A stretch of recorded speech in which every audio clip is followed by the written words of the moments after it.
नमस्कार प्रणाम। हम गीतकार शिव सागर आज फिर से एक हिट मेटर देवी पचरा लेके आई बनी। और जे भी हमारा चैनल पर नया बा तो लाइक करी, सब्सक्राइब करी और कमेंट करी और बताएं कि गाना कैसन बा।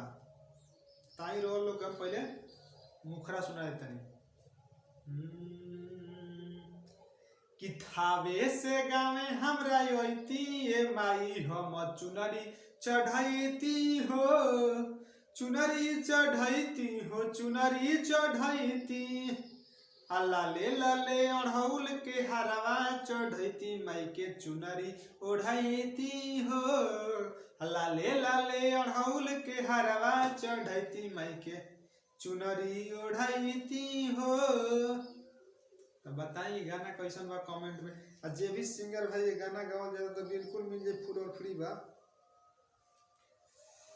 तो आई रोल हम अंतरा सुना देते हैं, केवल लिखले बानी मुखरा और अंतरा। और जे भी सिंगर भाई गावल चाहे तो कांटेक्ट करी हमरा से, ले ली तो दूसरा का अंतरा लिख के हम दे दें, फुल और फ्री है। आई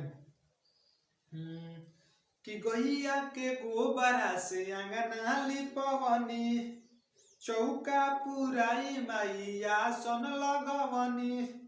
कि गैया के गोबरा से अंगना लिपवनी, चौका पुराई माई आसन लगवनी।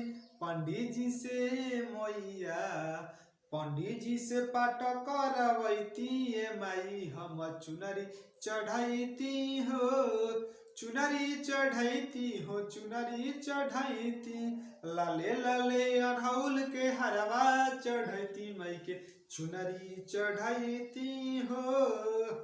तो बताइए गाना कैसन बा।